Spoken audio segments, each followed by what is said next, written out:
ವೀರಣ್ಣ ಅವರೇ, ಯಾಕೆ ಈ ಸ್ಟ್ಯಾಂಡಿಗೆ ಹೋಗ್ತಾರೆ ಕಾಂಗ್ರೆಸ್ನ ಲೀಡರ್ಸ್ಗಳು ಅಂತ? ಟಿಪ್ಪುನ ನೆನೆಸ್ಕೊಳ್ಳಷ್ಟು, ಟಿಪ್ಪು ಜಪ ಮಾಡಿದಷ್ಟು ಒಡೆಯರವ್ರ ಜಪ ಯಾಕೆ ಮಾಡೋದಿಲ್ಲ? ಏನು ಸಮಸ್ಯೆ? ಎಲ್ಲೋ ಒಂದು ಕಡೆ ಅದೇ ಓಲೈಕೆ ರಾಜಕಾರಣನೇ ಕಾರಣ ಆಗ್ತಾ ಇದೆ ಈ ಹೇಳಿಕೆಗೆ ಅಂತ ಇದು ಬರ್ತಿದೆ. ಹಿಂದೆನೂ ಕೂಡ ಏನು ಸಿದ್ದರಾಮಯ್ಯವರು ಮುಸ್ಲಿಮರ ಹೆಸರಿನಲ್ಲಿ ಯಾವುದೇ ಒಂದು ಸರ್ಕಾರಿ ಕಾರ್ಯಕ್ರಮ ಇಲ್ಲ, ಅದಕ್ಕೋಸ್ಕರ ಒಂದು ಟಿಪ್ಪು ಜಯಂತಿ ಮಾಡ್ತೀವಿ ಅಂತ ಓಪನ್ ಆಗಿ ಹೇಳಿದರು. ಅಂದರೆ ಎಲ್ಲೋ ಒಂದು ಕಡೆ ಅಲ್ಪಸಂಖ್ಯಾತರನ್ನ ಮನವೊಲಿಸ್ಕೊಳ್ಳೋದಕ್ಕೆ, ಆಮೇಲೆ 18ರಲ್ಲಿ ಏನು ಬಹುಸಂಖ್ಯಾತರಿಂದ ವಿರೋಧ ಬಂತು, ಅದಾದಮೇಲೆ ಎಲ್ಲೋ ಒಂದು ಕಡೆ ತಿದ್ದುಗುಣೋ ಒಂದು ಸಾಫ್ಟ್ ಹಿಂದುತ್ವದ ಕಡೆನೂ ಕೂಡ ವಾಲಿರೋದು ಗೊತ್ತಾಗ್ತಾ ಇದೆ. ಆದರೂ ಕೂಡ ಕೆಲವರ ಮನಸ್ಥಿತಿ ಇದರಿಂದ ಎಲ್ಲೋ ಒಂದು ಕಡೆ ಈ ಥರ ವಿಷಯಗಳು ಬಂದು ಕಾಂಗ್ರೆಸ್ಸಲ್ಲೇ ಒಂದು ಭಿನ್ನಾಭಿಪ್ರಾಯಗಳು ಬರ್ತಾ ಇದೆ. ಈಗ ಅಲ್ಲಿ ಈಗಾಗಲೇ ನಾವು ಚರ್ಚೆ ಮಾಡಿರೋ ರೀತಿ 5.5 ದಶಕಗಳ ಕಾಲ ಒಡೆಯರು ಆಳಿದ್ದಾರೆ ಮೈಸೂರು ಸಂಸ್ಥಾನನ. ಅಂಥವ್ರ ಹೆಸರನ್ನ ಹೇಳೋದು ಬಿಟ್ಟು ಕೇವಲ ಏನು ಟಿಪ್ಪು ಸುಲ್ತಾನ್ ಅವರ ತಂದೆ ಅಲ್ಲಿ ಸೈನ್ಯಾಧಿಕಾರಿ ಆಗಿದ್ದರು ಒಡೆಯರ ಒಂದು ಸಂಸ್ಥಾನದಲ್ಲಿ. ನಂತರ ಇವರು ಸ್ವಲ್ಪ ವರ್ಷಗಳ ಕಾಲ ಆಡಳಿತನೂ ಆಡಿದರು. ಕೆಲವೊಂದು ತಾವು ಹೇಳಿರೋ ರೀತಿ ಟಿಪ್ಪು ಸುಲ್ತಾನ್ ಒಳ್ಳೆ ಕೆಲಸನೂ ಮಾಡಿದ್ದಾರೆ, ಕೆಟ್ಟದ್ದು ಇದೆ, ಅಂದರೆ ವಿವಾದಾತ್ಮಕ ವ್ಯಕ್ತಿ. ಹಾಗಾಗಿ ಖಂಡಿತವಾಗ್ಲೂ ಎಲ್ಲೋ ಒಂದು ಕಡೆ ಈಗ ಜಯಂತಿ ಆಚರಣೆ ಸಮಯದಲ್ಲೂ ನಮ್ಮ ರಾಜ್ಯದಲ್ಲಿ 3 ಕೊಲೆಗಳು ಕೂಡ ಆಗಿದೆ ಮಡಿಕೇರಿನಲ್ಲಿ. ಅಂದರೆ ಇತಿಹಾಸದಲ್ಲಿ, ಕರ್ನಾಟಕ ಇತಿಹಾಸದಲ್ಲಿ ಯಾವುದೇ ಒಂದು ಜಯಂತಿನಲ್ಲಿ ಕೊಲೆ ಆಗಿರುವಂಥ ಇತಿಹಾಸ ಇರಲಿಲ್ಲ. ಟಿಪ್ಪು ಜಯಂತಿಯಿಂದ ಅದು ಒಂದು ಕೂಡ ಶುರುವಾಗಿದೆ. ಹಾಗಾಗಿ ಎಲ್ಲೋ ಒಂದು ಕಡೆ ಇದನ್ನೆಲ್ಲ ನಂತರ ತಿಳಿದ ಸರ್ಕಾರ ಈ ವರ್ಷದಿಂದ ನಿಲ್ಲಿಸಿದೆ ಮಾಡೋದನ್ನ, ಟಿಪ್ಪು ಜಯಂತಿನ. ಕಾಂಗ್ರೆಸ್ ಹೊತ್ಕೊಳ್ಬೇಕು ಅಲ್ಲ, ಖಂಡಿತ ಹೌದು. ಇತಿಹಾಸದಲ್ಲಿ, ಕರ್ನಾಟಕದ ಇತಿಹಾಸದಲ್ಲಿ ಯಾವುದೇ ಜಯಂತಿಯಲ್ಲೂ ಕೂಡ ಕೊಲೆಗಳು ಆಗಿರ್ಲಿಲ್ಲ.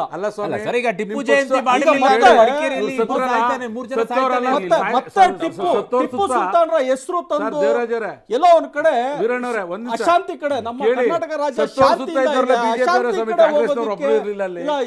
ಕಾನೂನು ಸುವ್ಯವಸ್ಥೆ ಹಾಳು ಮಾಡಿ ಅರ್ಥ ಆಗ್ತಾ ಇಲ್ಲ. ಸುತ್ತ ಇದ್ದವ್ರಲ್ಲ ಬಿಜೆಪಿ ಅವರೇನೆ,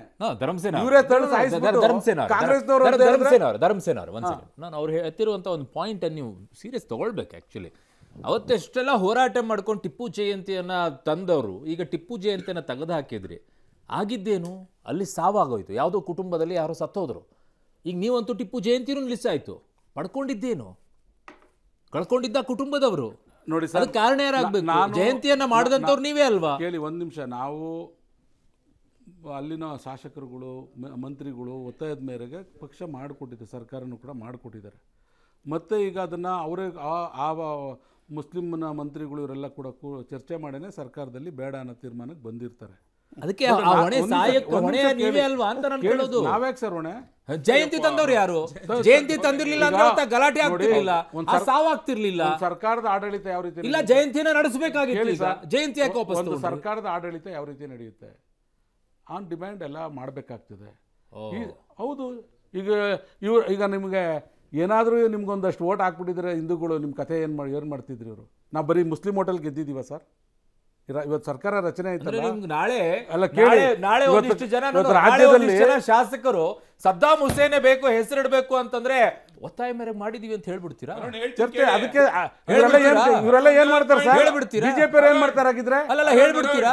ಅಲ್ಲ, ಬಿಜೆಪಿ ಅವ್ರು ಏನ್ ಮಾಡ್ತಾರೆ ಹೇಳಿ ಸರ್.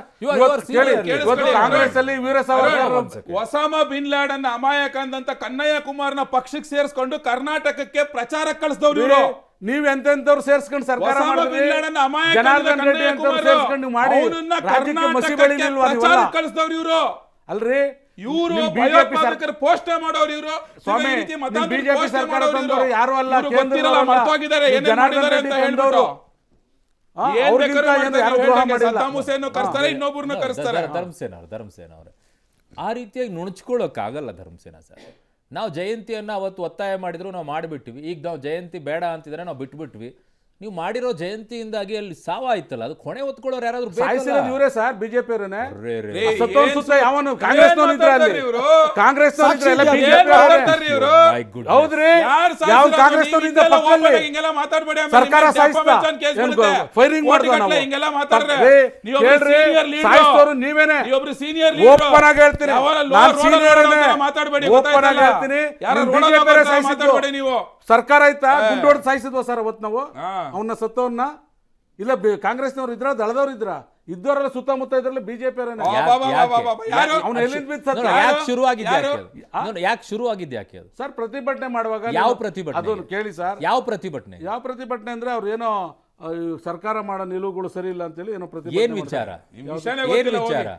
ಅದೇ ಸರ್ಕಾರದ ವಿಷಯನೇ ವಿಚಾರಗಳು ಗೊತ್ತಿಲ್ಲ, ಹೋಗಿ ಮಾಡ್ತಾ ನಿಮ್ಗೆ. ಇದ್ರು. ಯಾವುದು ಯಾವುದು ಸಮಯದಲ್ಲಿ ಪರ್ಟಿಕ್ಯುಲರ್ ಆಗಿ ನಡೆದಿದ್ದ ಪ್ರತಿಭಟನೆ ಯಾವುದಕ್ಕೋಸ್ಕರ? ನೋಡಿ ಸರ್, ಅಲ್ಲಿ ಕೊಡಗಿನವರು ಒಂದೇ ಕಡೆ ಜಾಸ್ತಿ ಪ್ರತಿಭಟನೆ ಆಗಿದೆ. ನೋ, ಯಾವುದಕ್ಕೋಸ್ಕರ? ಯಾವುದಕ್ಕೆ ಅಂದರೆ ಟಿಪ್ಪು ಜಯಂತಿ ಮಾಡೋದಕ್ಕೋಸ್ಕರ ನೀವೇನು ಮಾಡಬೇಡಿ, ನಮ್ಮ ಇದರಲ್ಲಿ ನಮ್ಮ ಕೊಡಗಿನ ಮೇಲೆ ಬಹಳ ಅವ್ರದ್ದು ದಾಳಿ ಆಗಿದೆ, ನಮಗೆ ತೊಂದರೆಗಳಾಗಿದೆ ಅಂತೇಳಿ ಮಾಡಿದ್ದು ನಿಜ. ನಾನೇನು ಅದನ್ನ ಇಲ್ಲ ಅಂತ ಹೇಳೋಕ್ಕಾಗಲ್ವಲ್ಲ. ಈಗ ಇನ್ನೊಂದು So ಈಗ ಆಯ್ತು ಸರ್, ಇಷ್ಟೆಲ್ಲ ಆದ್ಮೇಲೂ ಧರ್ಮಸೇನ ಸರ್, ಇಷ್ಟೆಲ್ಲ ಆದ್ಮೇಲೂ ಮತ್ತೆ ಅದೇ ಟಿಪ್ಪು ಜಯಂತಿ ನಿಮ್ಮ ಶಾಸಕರು ಮಾಡ್ತಾರೆ ಅಂತಂದಾಗ ಸೀನಿಯರ್ ಆಗಿರುವಂತ ನಿಮ್ಮ ಪಕ್ಷದಲ್ಲಿರುವಂತ ಲೀಡರ್ಸ್ಗಳು ಬಾಯಿ ಮುಚ್ಕೊಂಡಿರಪ್ಪ, ಯಾಕೆ ಬೇಕು ನಿಮಗೆಲ್ಲ ಇದು, ಮೊದಲೇ ಅನುಭವಿಸಿದ್ವಿ ಅಂತ ಹೇಳಕ್ಕಾಗಲ್ವಾ? 56ವರೆಗೂ ಕೂಡ ಪೂರ್ಣಚ್ಚವರಲ್ಲಿ ಮುಖ್ಯಮಂತ್ರಿಗಳಾಗಿ ಅದೇ ಸಪ್ರೇಟ್ ರಾಜ್ಯ ಇತ್ತು. ಕರೆಕ್ಟಾ ಸರ್? ಅವತ್ತು ಕೊಡಗಿನಲ್ಲಿ ಸಪ್ರೇಟ್ ರಾಜ್ಯ ಇತ್ತಲ್ಲ. ಸೊ ಅವತ್ತಿನ ಪರಿಸ್ಥಿತಿಗಳು ಬೇರೆ ಇರ್ತದೆ, ಸಂಸ್ಥಾನನೇ ಬೇರೆ ಇತ್ತು ಅಲ್ಲೂ. ಯಾವಾಗ ಸರ್ದಾರ್ ವಲ್ಲಭಭಾಯಿ ಪಟೇಲ್ ಅವರು ಎಲ್ಲ ಇಡೀ ದೇಶವನ್ನು ಒಗ್ಗೂಡಿಸ್ತಕ್ಕಂಥ ಕೆಲಸವನ್ನು ಮಾಡಿದಂಥ ಸಂದರ್ಭದಲ್ಲಿ ಅದು ಕೂಡ ಒಕ್ಕೂಟ ಆಯಿತು. ಅದಕ್ಕೆ ಈಗ ಆ ಸಂದರ್ಭಕ್ಕೆ ಏನು ಬರ್ತದೆ ಮಾಡಿದ್ದಾರೆ. ಅದಲ್ಲ ಧರ್ಮಸೇನ, ನಾನು ಕೇಳ್ತಾ ಇರುವಂಥದ್ದು, ಟಿಪ್ಪು ವಿಚಾರದಲ್ಲಿ ಇಷ್ಟೆಲ್ಲ ಗಲಾಟೆಗಳಾಗಿ ನೀವು ಹೇಳೋದೇನು ಸರ್? ಸೆಕ್ಯುಲರ್ ಹೌದಲ್ವಾ ಸರ್? ಜಾತ್ಯತೀತರಲ್ವಾ ಸರ್? ಒಬ್ಬ ವಿವಾದಾತ್ಮಕ ವ್ಯಕ್ತಿಯಿಂದಾಗಿ ರಾಜ್ಯದಲ್ಲಿ ಇಷ್ಟೆಲ್ಲ ಗಲಭೆಗಳಾಗಿದೆ, ಕೋಲಾಹಲಗಳೆದ್ದಿದೆ, ಒಂದು ವಿರೋಧ ಬರ್ತಾ ಇದೆ ಅಂತಂದಾಗ ಪದೇ ಪದೇ ಅವೇ ವ್ಯಕ್ತಿಯನ್ನು ಇಂಟೆನ್ಷನ್ ಏನು? What is the intention? ಜನಸಂಖ್ಯೆಗೆ ಅನುಗುಣವಾಗಿ ಅದನ್ನು ಸರಿಪಡಿಸನೆ 10,000 ಕೋಟಿ ಕೊಡ್ತೀವಿ ನಿಮ್ಮ ಏಳಿಗೆಗೆ ಅಂತ ಸಿದ್ದರಾಮಯ್ಯ ಸಾಹೇಬರು ಹೇಳಲಿಲ್ಲ ಸರ್. ಈಗ ಆ ಕಾರ್ಯಕ್ರಮ ಬೇಡ, ಈ ಕಾರ್ಯಕ್ರಮ ಕೊಡ್ತೀವಿ ಅಂತ ಮಾಡ್ತಾ ಇದೀವಲ್ಲ. ನನಗೆ ಅದು ಆಕ್ಚುಲಿ ಆ ವಿಚಾರ ನನಗೆ ಸಿಕ್ಕಿಲ್ಲ. ಇನ್ನೊಂದು ದಿನ ಸಬ್ಜೆಕ್ಟ್ ಅಲ್ಲಿ ಇಟ್ಕೊಂಡಾಗ ಈ 10,000 ರೂಪಾಯಿ ವಿಚಾರದ ಬಗ್ಗೆ ನಾನು ಮಾತನಾಡಬೇಕು, ನಿಜವಾಗ್ಲೂ ಮಾತನಾಡಬೇಕು. ಇವತ್ತು ಮಾತನಾಡೋದಿಲ್ಲ.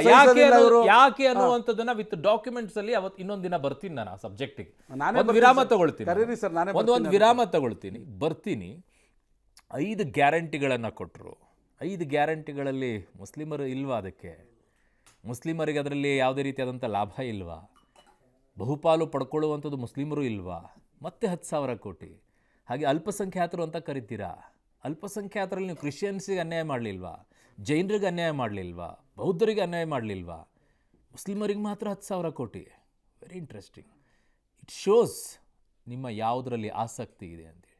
ಋಣ ಸಂದಾಯ, ಐ ಅಗೇನ್ ರಿಪೀಟ್, ಋಣ ಸಂದಾಯ. Welcome back.